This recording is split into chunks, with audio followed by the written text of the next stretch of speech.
last video, I covered the use of apostrophes to show possession. In this tutorial, we're going to learn about apostrophes as they are used in contractions.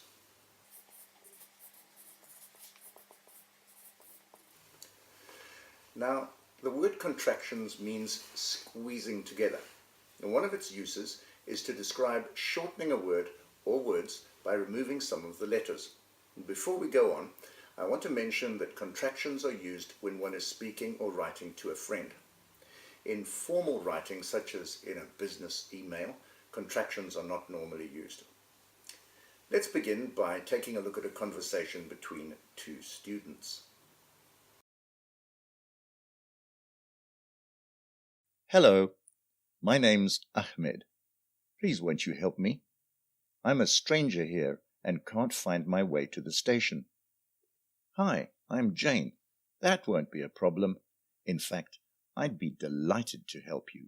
In that conversation, name is shortened to name apostrophe s. The two words are put together and the apostrophe stands for the missing I.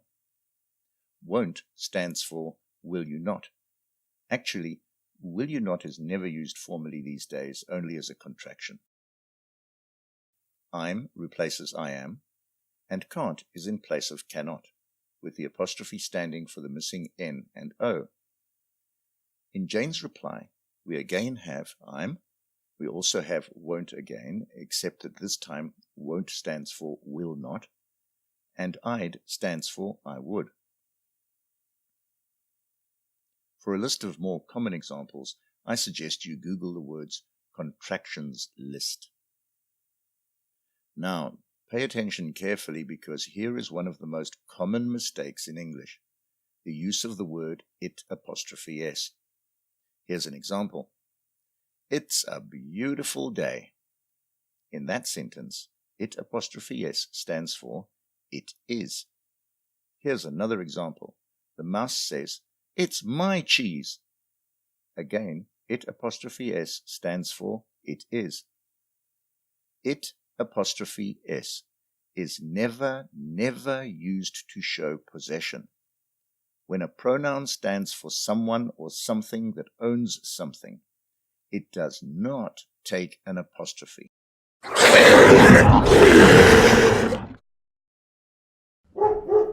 Here's an example of an error of this type. The dog played with its ball. The use of apostrophe s here is wrong. It apostrophe s stands for it is or it has. Never anything else. Here's another tricky one that's often confused. The man on the left says, that's their new house over there. They're going to have to spend a lot to repair it.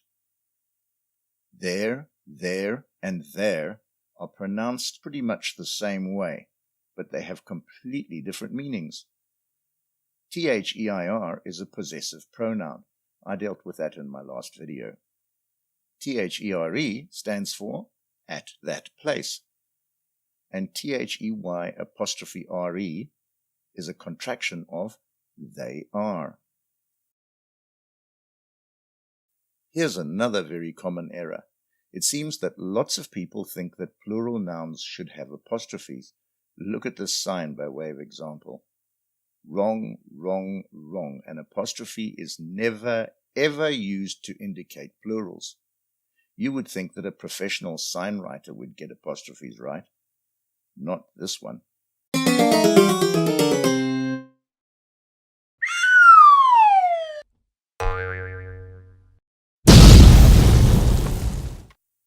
Here's another use for the apostrophe.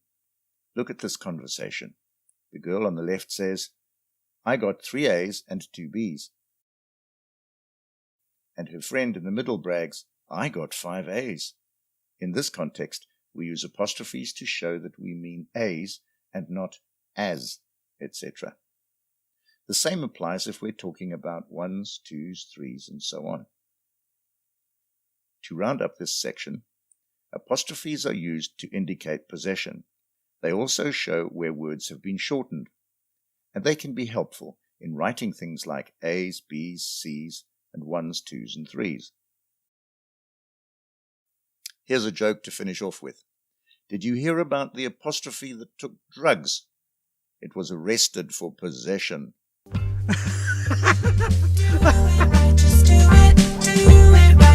See you next time. Bye.